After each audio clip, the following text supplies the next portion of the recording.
어제 오늘 헤드라인을 장식하는 뉴스는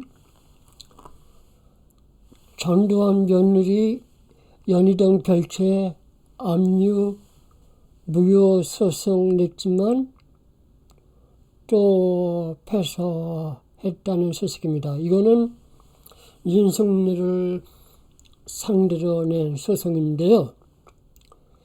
윤석열이 문재인의 울산시장 개입과 문재인 일당의 여러 큰 범죄들은 다 묻어두고 전두환 전 대통령께서 현재 사시는 연희동 별채는 아주 악랄하게 압류하려고 하였네요. 자, 이 집이 전두환 전 대통령의 연희동 자택입니다. 제가 이 집에 대해서 좀 이 얘기를 해야 되겠어요.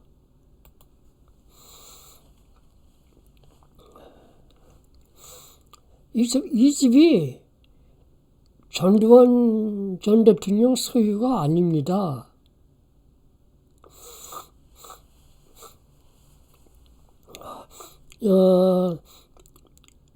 전두환 대통령 장인 어른이 육사 초대 교장이셨던 이규동 장군이었습니다.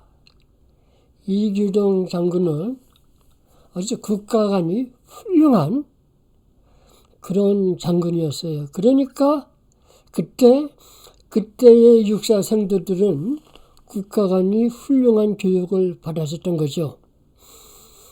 자, 이규동 장군 딸 이순자와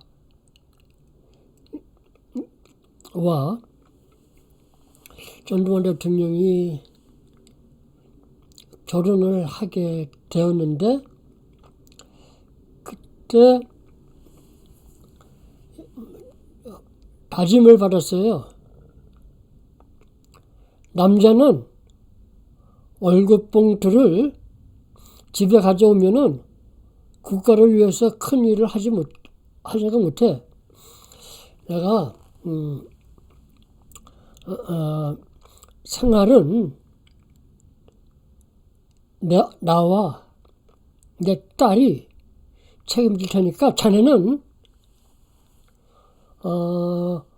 월급을 받으면 국가를 위해서 사용하겠는가? 그렇게 다짐을 받았어요. 그리고 전두환 전 대통령은 대일사회에 갔었습니다. 왜냐하면은 이규동 장군이 아들이 없기 때문에 딸을 데리고 같이 살았거든요.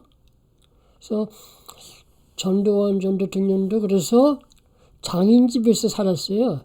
이 집이 연희동의 이 집이 1960년대에 지은 집입니다. 근데 이 집이 뇌물로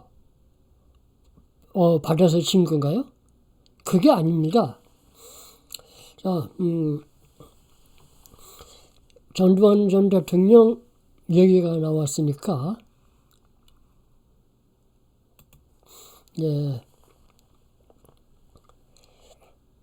제가 해야 되겠는데 말할 게 있는데요.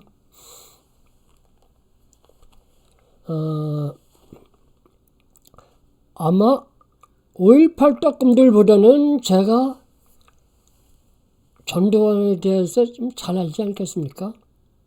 저도 전두환에 대해서 모르는 게 많지만 그래도 강제 사퇴 때 중학생, 고등학생들이었던 5.18 떡금들보다는 제가 좀 더 잘 알 겁니다. 그래서 제가 들은 얘기를 제가 해야죠. 이제 제가 증언을 해야죠. 제가 듣기로는 장교시절 전두환 전 대통령은 사람이 너무 대쪽같이 골아서 뇌물이 아니라 선물도 안 받았던, 그래서 만약에 그때 한 가지 미움을 받을 일이 있었다면은 너무 대쪽 같아서 너무 뇌물을 안 받았던 사람이라고 저는 그렇게 들었거든요. 자, 박정희 대통령하고 전두환 대통령은 참 장교 시절의 그 특징이 부하들을 참 사랑하고 부하들에게 필요한 것이 있으면 뭡니다.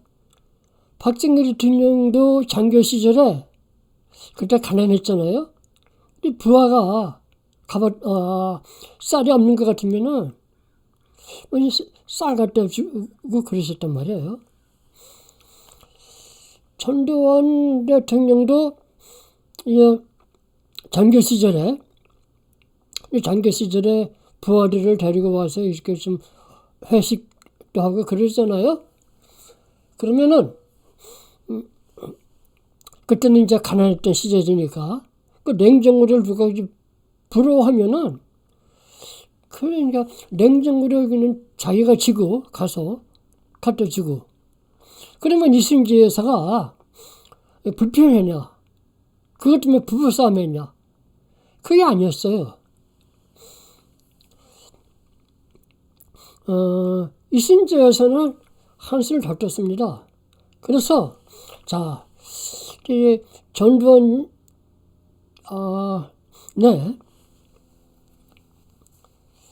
잠바를 보고 누가 이제 그것을 부러워하면은 눈치 빠르게 눈치채고 그걸 주고, 그러니까 그렇게 부하들이 대통령 집에 와서 이렇게 보고 뭐 이렇게 탐내는 거 있으면은 이렇게 주곤 했습니다.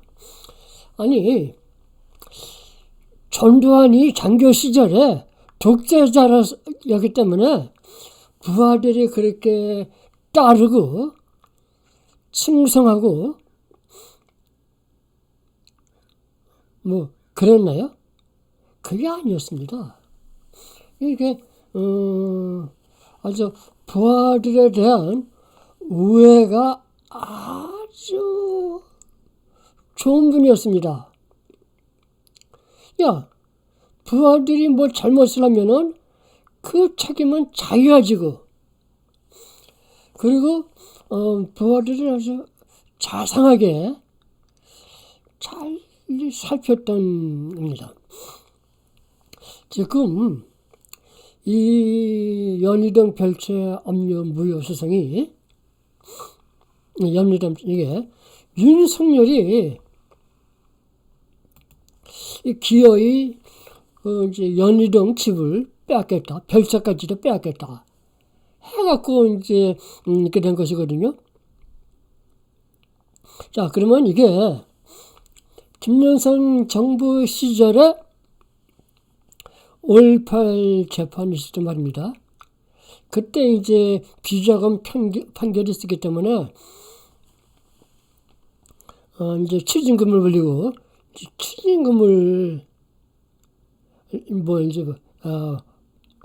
강제로 받아내겠다고 하면서 이제 뭐 집까지 빼앗겠다 그러는 거잖아요. 그러면은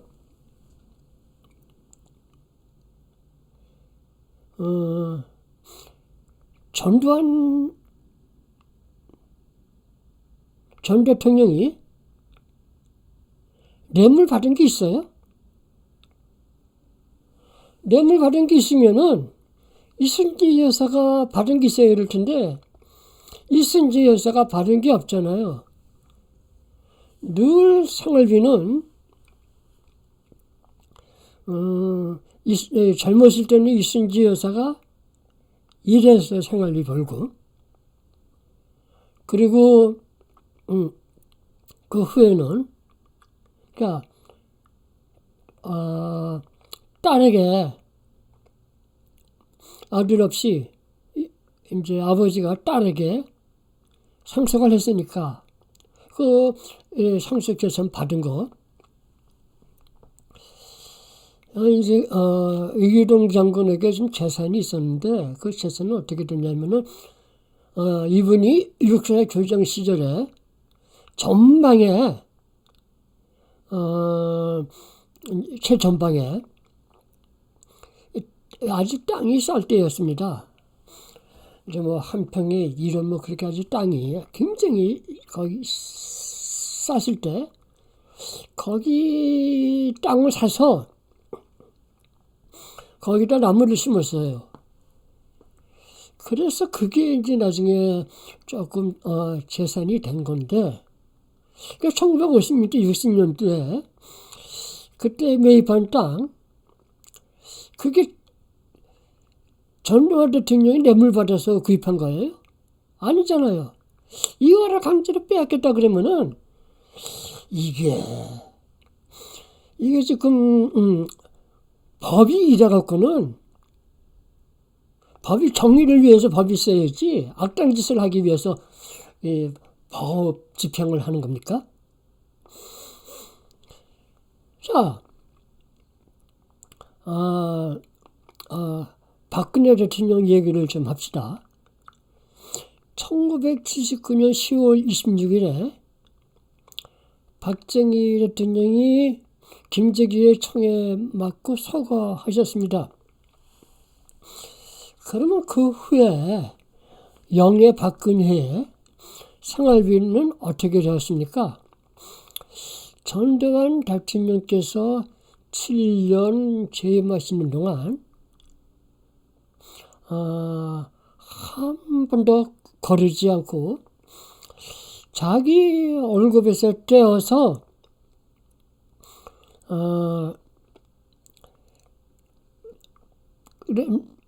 이렇게 갖다 생활비를 대 주셨어요. 그러면은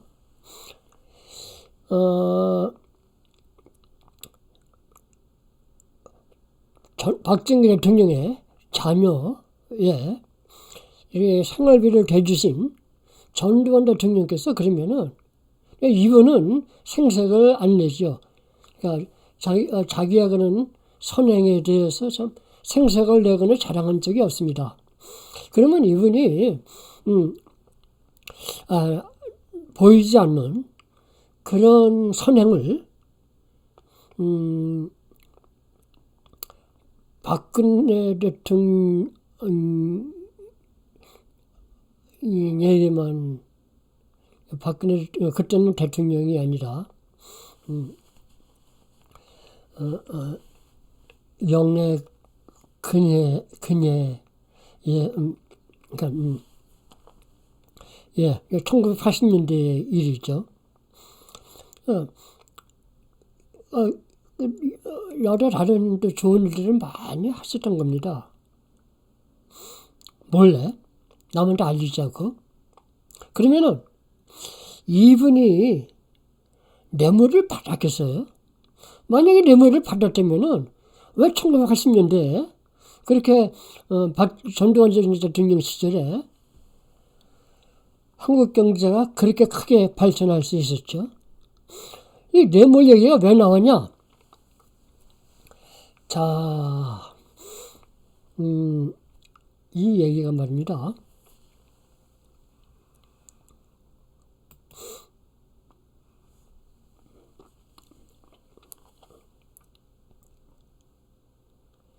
자, 문민 독재자 김영삼 정부 시절에 5.18 재판이 있었죠.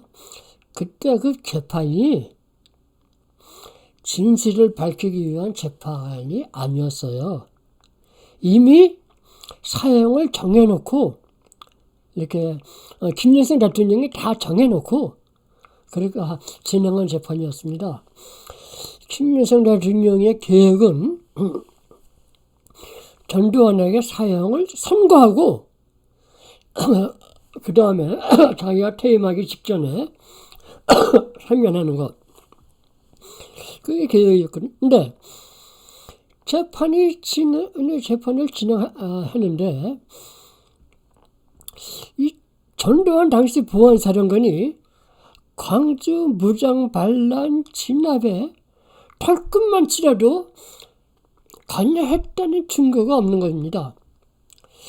이게 원래 처음에 계엄군이 투입된 것이 폭도들이 강주경찰 45명을 인질로 납치하니까 그 인질로 납치된 경찰 병력을 구해달라고 강주경찰이 계엄세에 요구해서 그래서 공수부대가 이제 투입되게 된 것이고 여기에 전두환이 낄 자리가 없어요. 그러니까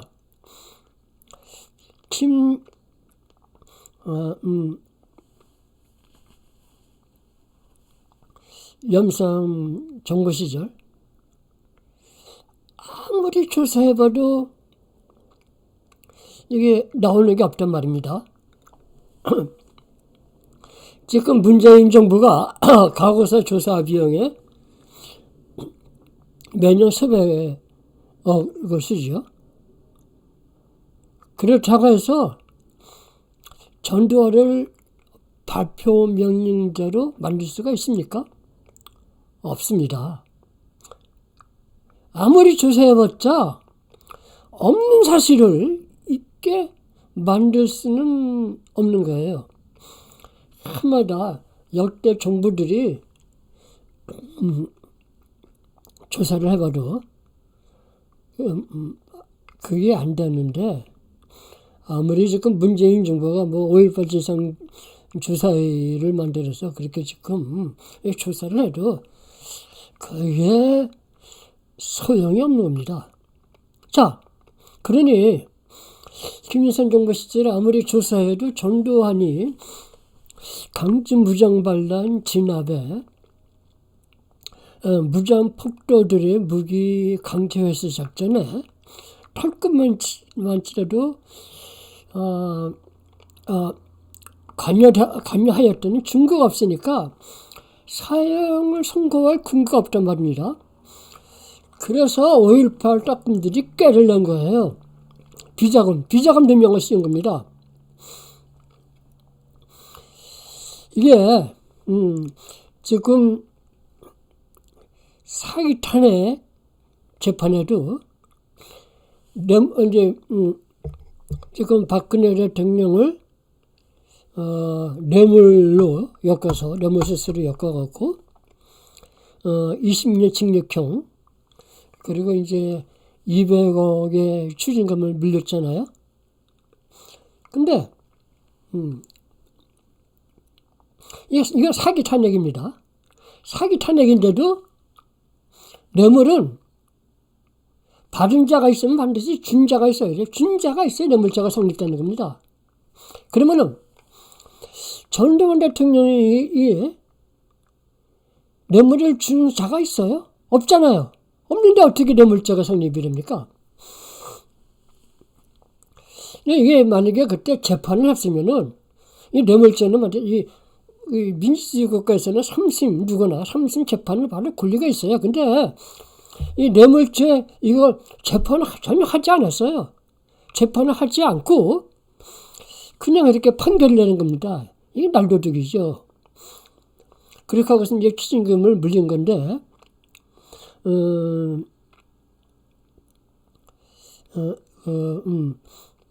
만약에 전두환 대통령이 뇌물을 받았다면은 이순재 여사가 받은 것이 있어야죠. 없잖아요.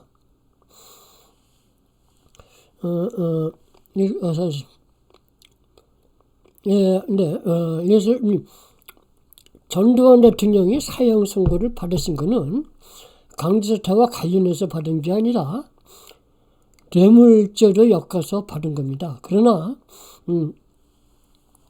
뇌물을 받으신 적은 없어요. 정치자금은 받으신 적이 있으시죠. 정치자금은 뭐 어느 나라 대통령이나 다 받잖아요. 지금 미국에 바이든 정치자금 안 받아요? 받잖아요. 다 받습니다. 다만 정치 자금이 X가 그렇게 부풀려진 것처럼 그렇게 가정된 것처럼 많은 건 아니고요. 그리고 전두환 전 대통령은 정치 자금을 받아서 나라 경제를 크게 발전시키는데 거의 사용하신 거지, 쓰신 거지, 국가를 위해서 쓰신 거지, 사사로이 쓰신 게 아니잖아요. 자, 또 뉴스를 봅니다. 이게 지금 전두환 또 지휘어 바꿔달라 이제 이 뉴스인데요. 좀 뉴스 정리했으니까 동영상을 좀 보죠.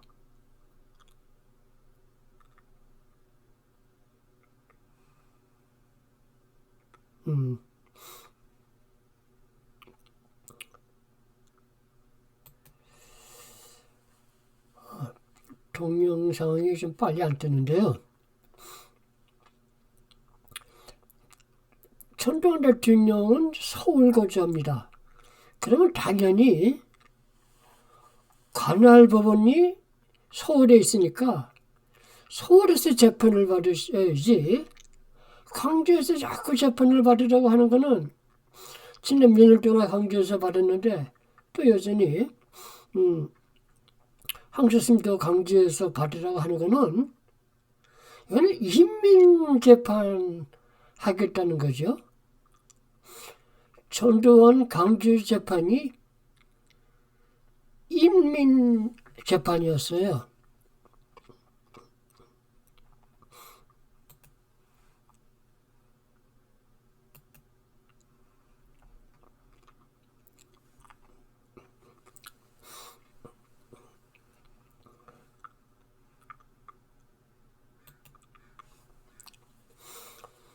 저의 오늘의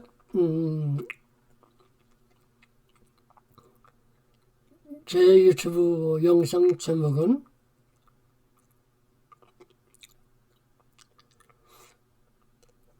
광주 판사의 518 타임머신입니다. 이게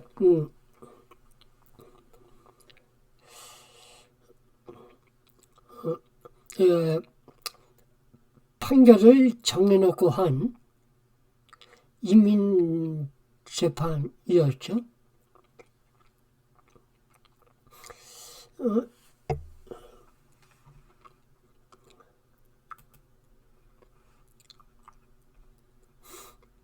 그러면은 광주 판사의 인민재판 비법, 즉 없었던 헬기 사격을 있었던 거나 말을 읽어서 유죄 선고를 하는 비결이 무엇인가요?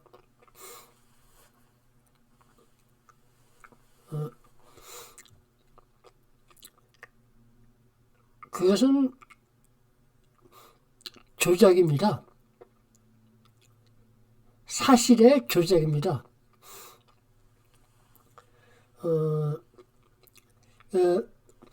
조비오 신부가 본 헬기는 시위 헬기라고 해서 병력 수송용 헬기였습니다. 시위 헬기에서는 사격을 못해요. 그러니까 처음에는 시위 헬기에서 사격을 했다가 이제 5.18 왜곡 세력이 주장을 하다가, 강지단체가 그렇게 주장을 하다가 이게 좀 팩트에 걸려들었죠. 시위 헬기에서는 사격을 못한다는 거. 그러니까 이제 500MD 헬기에서 사격을 했다고 주장을 하는 거거든요. 그러면은 지금 2년이 넘는 재판 기간 동안에 김정은 판사가 확인한 것은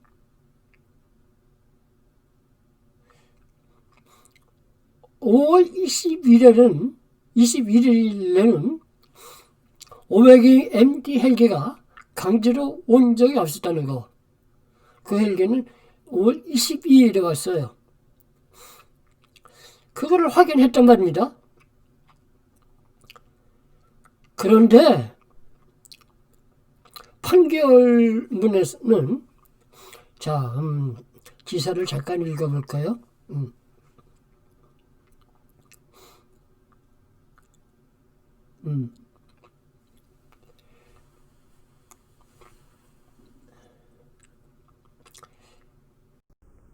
존 도원 전 대통령을 전씨라고 했네요.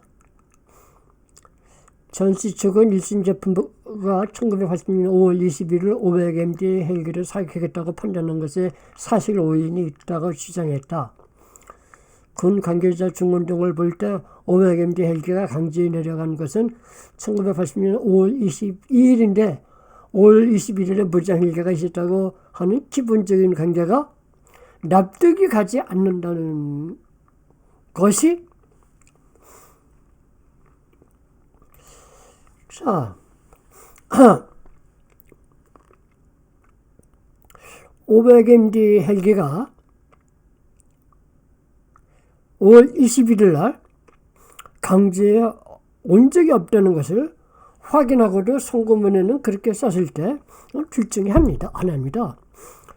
김정은 판사가, 강주 판사가 치매에 걸렸거나 아니면은 타임머신을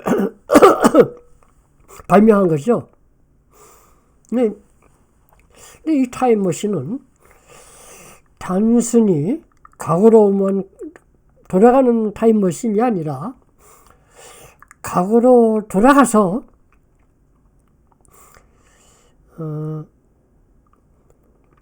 없었던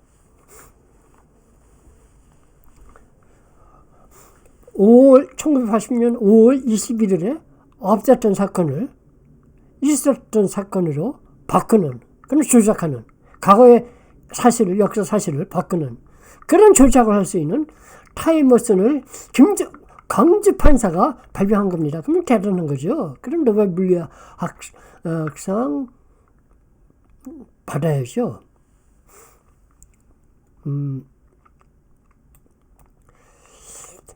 자,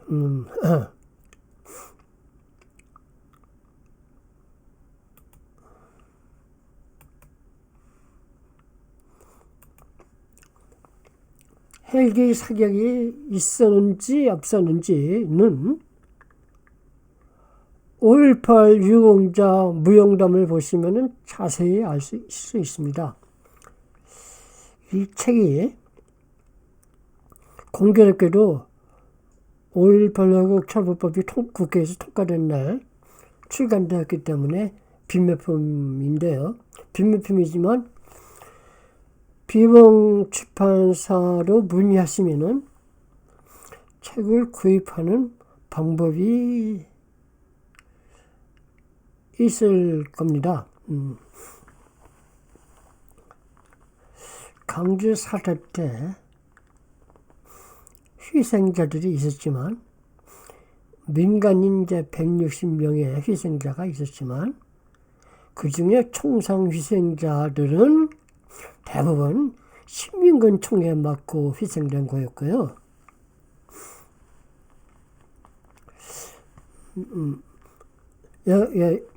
이거는 신민군 증언록을 보면 다 나옵니다. 누가 언제 어디서 총을 쏘았다. 그 사실을 다 보면은 이게 다 나와요. 그리고 또 헬기도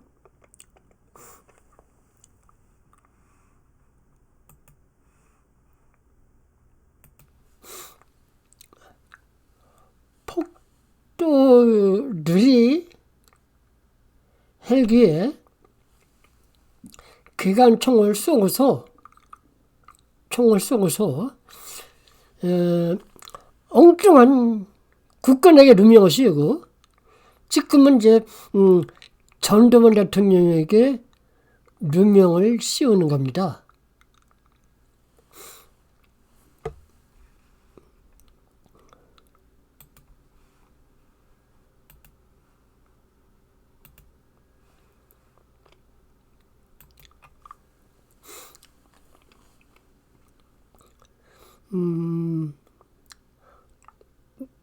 강제단체들과 문재인이 미국 정부를 상대로 미 국무부 비밀 해제된 5.18 문서를 보내달라. 그렇게 몇 년 동안 졸랐었잖아요. 그런데 막상 5.18 문건을 미국 정부가 보내주자 이거를 언론이 보도를 안 해요. 보도를 안 하는 이유가 뭐죠? 자, 강제 판사는 아주 보세요.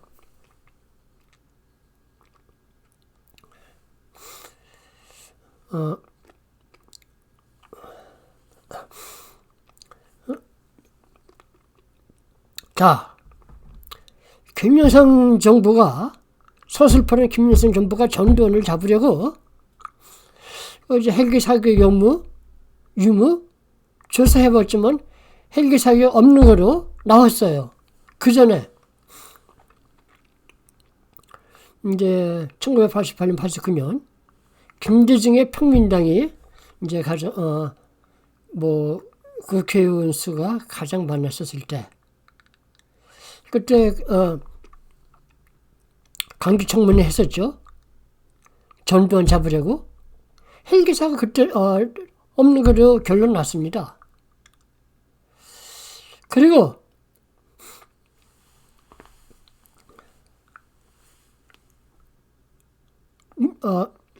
노무현 정부도 군 과거사위원회 만들어갖고 3년 동안 조사해서 헬기 사격은 없었던 거로 결론 났습니다. 근데 지금 강제 판사가 지 맘대로 헬기 사격이 있었다고 해요? 무엇을 근거로 합니까? 자, 미 국무부 5.18 문서에는 폭도들이 헬기 사격을 했다고 했잖아요. 여기 이제 폭도들이 전염대학교 의과대학 12층 옥상에 기관총 2대를 설치하고 이제 사격을 한 거, 그거를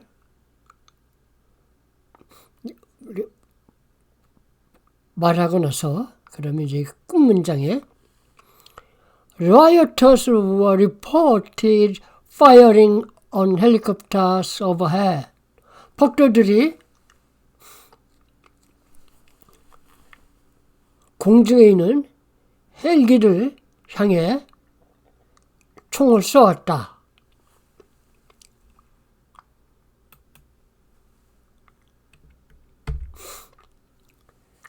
야, 이거 백순목 증명이 운전한 헬기를 조종한 헬기를 이제 폭도들이 쏜 거거든요. 그러니까 조비아 신문은 폭도가 쏘는 총소리를 듣고 폭도가 헬기를 향해 쏘는 총소리를 듣고 이제 국군의 누명을 씌우는 유언비어를 만들어냈던 거죠. 폭도가 쏘는 총에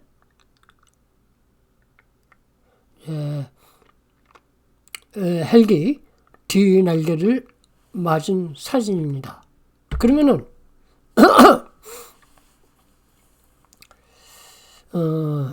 자, 시민군들은 뭐라고 말합니까?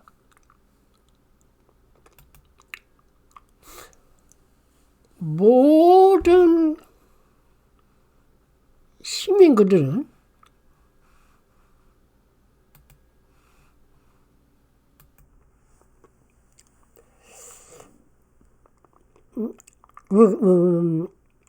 현장에 있었던 사건 현장에 있었던 모든 시민들은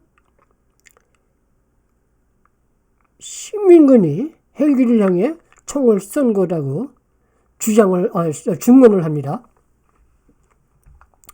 오늘은 조인호의 증언을 보겠습니다. 여기 보시면은 전남대학교 5.18 연구소에 있죠. 이거 전남대 의대 오거리에서 LMG는 경기관총입니다. LMG로 헬기 공격 그 제목이 있죠. 그리고 여기 보면은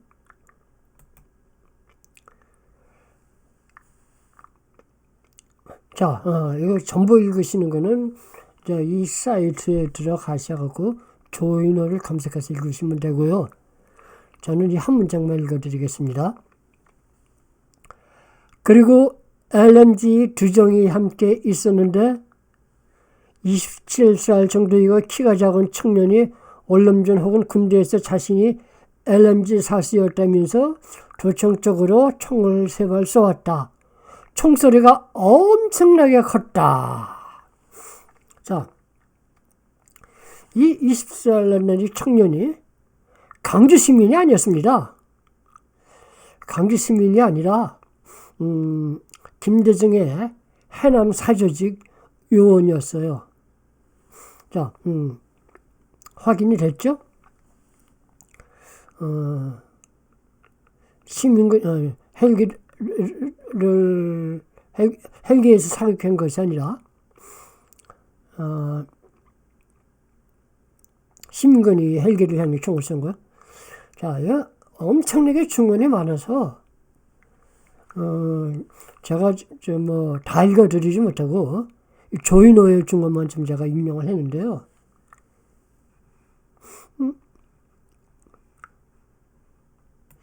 시민군들은 전부 폭도 혹은 시민군이 헬기를 향해서 총을 쏘았다고 증언을 하는데, 아니, 강주 판사가,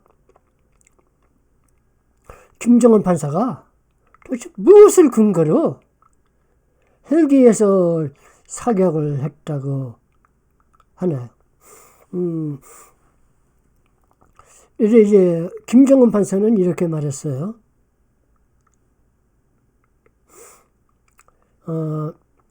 조비오 신부가 거짓말을 해야 할 이유가 없었다. 그러므로 헬기 사격은 있었다. 자, 근데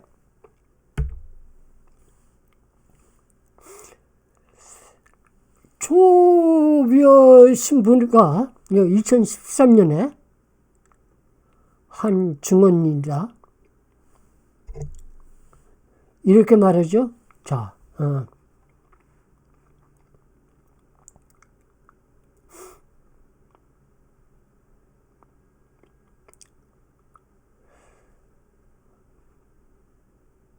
어디에 대고 쐈는가? 누가 맞았는지 모르지만 쏜 것은 본 거지요. 그날 21일이야. 드르륵 한 소리는 발표한 것은 도청 앞에서 발표한 것인지는 모르겠어요. 그때가 1시 반부터 2시 반 그 사이에 내가 역력히 기억하거든요. 거기서도 드르륵 하는 소리가 났고 공중에서도 발판 소리가 났어요.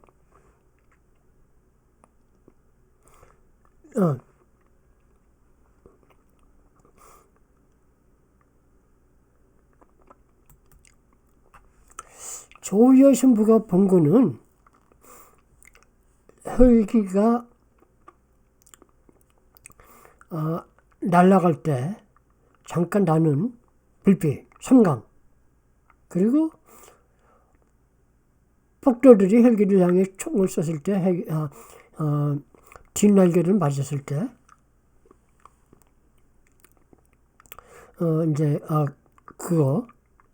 그것을 보고 조비어 신부도 이게 지금 소리는 어디서 나는지 모르겠다. 이제 강주 사태 끝나고 33년 지나서 생각을 해보니까 그때 소리는 어디서 나는지 모르게 도청 쪽에서 난 소리 같다.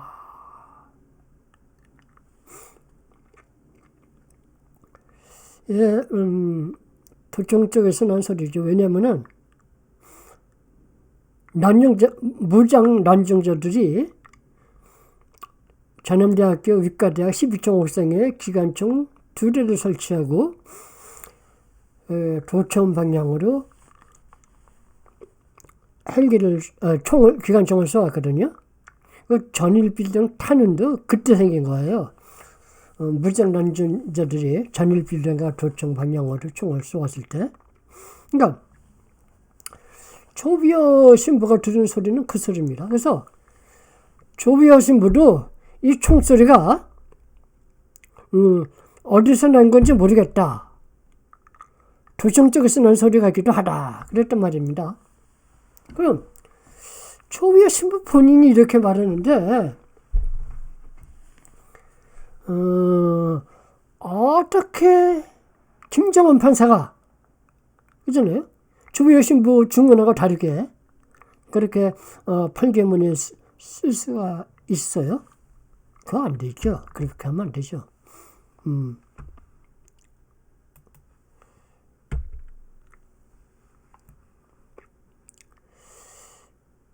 자, 그리고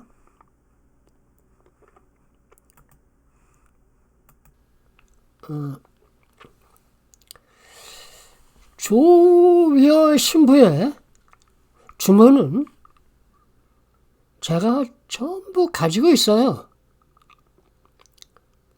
그래서 5.18 왜곡 세력이 우리한테 허위 주장으로 거짓말 하지 못합니다. 조비어 신부의 증언록을 제가 다 가지고 있고 여기 그 증거가 있는데 말입니다.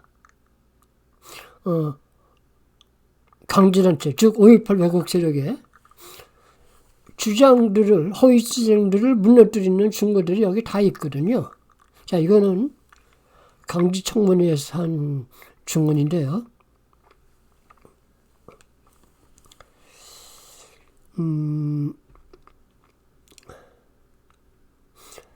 이제 제가 김정은 판사의 판결문 70쪽을 읽어드립니다.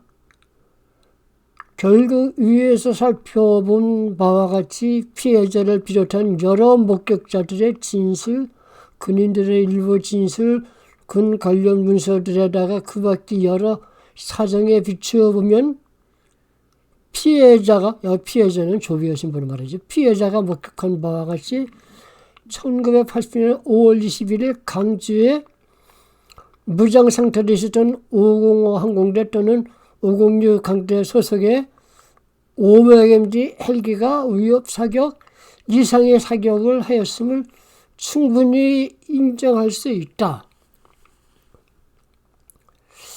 네.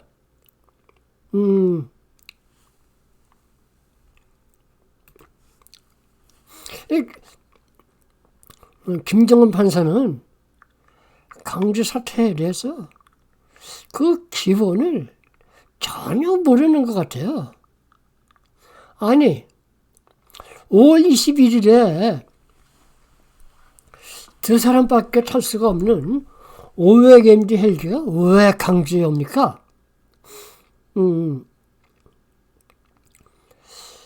자, 강주 사태 때 공수부대가 도청을 사수했던 이유는 난동자들이 도청을 점거하겠다고 하니까, 그러면은 도청에는 기밀문서가 있잖아요. 기밀문서를 안전한 것으로 수송할 때까지만이라도 도청을 사수해달라고 이제 전남도지사와 강주경찰이 요청을 했기 때문에 공수부대가 도청을 사수했던 겁니다. 근데 20일부터 21일까지 자지도 못하고 먹지도 못하고 쉬지도 못하고, 야, 그러면은 이 11공수라는 5월 19일부터 투입됐는데, 이제 지칠 대로 지치잖아요. 이게 지금 사면팔병으로 이제 완전 포위된 상태였기 때문에 배식차가 올 수가 없었어요. 그러니까 계속 굶는 겁니다. 그리고 도청강정에 잠길 자리가 있어요. 그리고 잘 수가 없어요. 밤새도록 폭력 시위다가 밤새도록 공격을 하고 그러니까 5월 21일은 병력 교체가 필요했던 게 24단화가 병력 교체를 하기 위해서 이제 병력 시승용 헬기인 휴이 헬기가 와서, 그래서 이제 거기 이제 백승목 항공 대장이 그 도청에 헬기가 착륙할 자리가 있는지 그거를 보려고, 그리고 그래야 그러니까 공수부대를 철수시켜. 왜냐면은 공수부대가 그때 철수할 방법이 없었거든요. 완전 포위됐으니까. 공수부대 철수시키고 24병력을 이제 인수인계할 병력을 도청강정으로 싣고 오기 위해서는, 수송하기 위해서는 이제 헬기가 착륙할 자리가 있는지를 확인해야 되는데, 그때 무장폭도들이 그때 총을 쏘니까 헬기가 되돌아가고,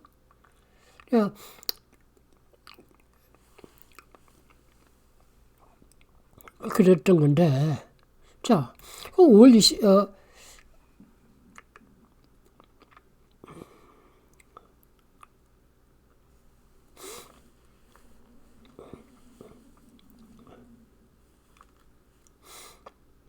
김정은 판사는 5월 21일 500MD 무장헬기 사격이 있었다고 판결하였지만, 그는 2년 6개월 동안 19차례의 공판을 거치면서 500MD 무장헬기가 강주에 도착한 날은 5월 22일이었음을 확인하였습니다.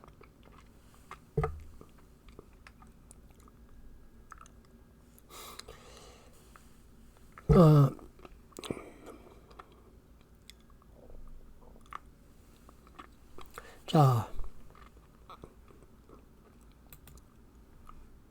이게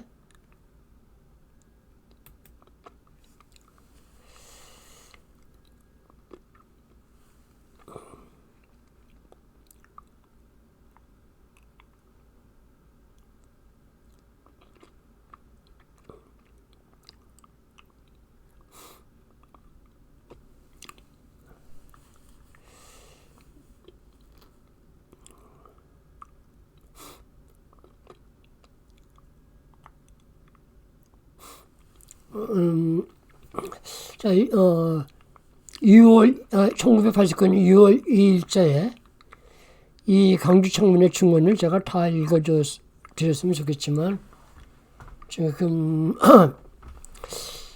시간이 많이 지났으니까 그러지는 못하고 제가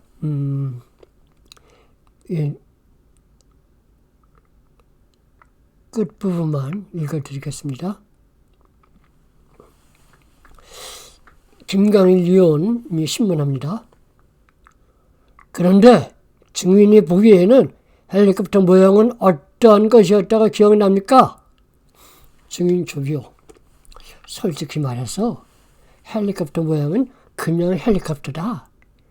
이렇게 제가 봤던 것이지 헬리콥터 모형을 어떻게 크다 작다 길다 짧다 말할 수가 없겠습니다. 제 기억으로는 김강일 의원 군사적으로 정확한 지식이 있어야 되겠지만 일반적으로 몸통이 작고 꼬리가 그런 헬리콥터였는지 아니면 올람전에서 무장한 헬리콥터였는지 아니면 올람전에서 무장한 헬리콥터에서 밀림을 상대로 해서 총을 쏘는 그러한 몸집이 큰 헬리콥터였는지 그 점에 대해서도 잘 모르겠습니까? 증인 조비오. 예, 몸집이 큰 것은 아니었습니다. 김강일 의원. 보통 많이 보는 그런 헬리콥터였습니까? 증인 조비오. 보통 볼 수 있는 헬리콥터다.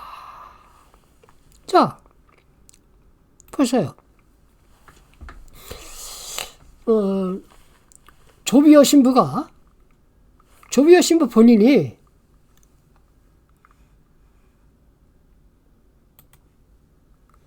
무장 헬기가 아니다.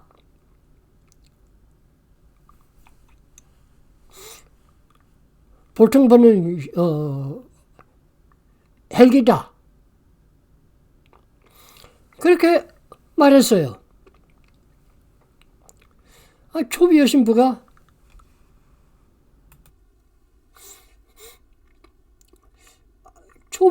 이렇게 말했는데 이것이 조비오 신부 본인의 증언이 있는 말입니다.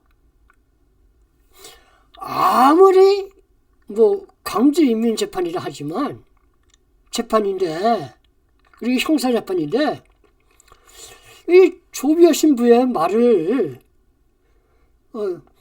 김정은 판사가 자기 맘대로 바꿔 써도 되겠어요? 그럼 돼요?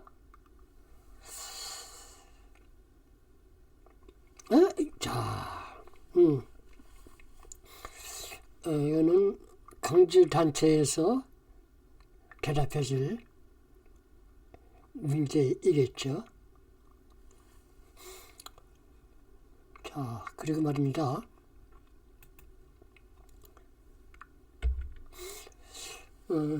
요즘 우리나라 돌아가는 꼬락선리를 봐도 그렇고 미국의 자유민주주의가 위협을 받고 있는 것을 봐도 그렇고 지금 우리가 기도를 해야 할 때입니다. 그래서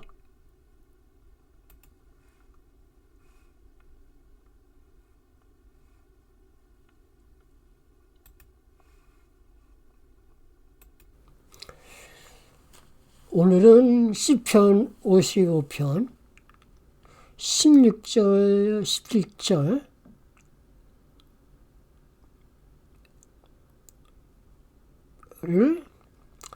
제가 낭송하는 것으로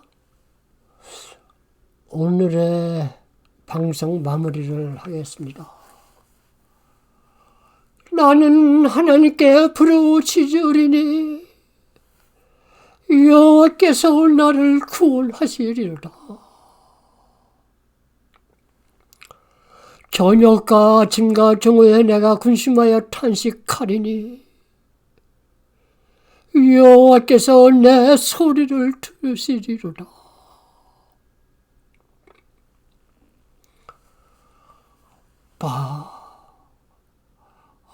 I call to God, and the Lord saves me. Evening, morning, and noon I cry out in distress, and He hears my voice.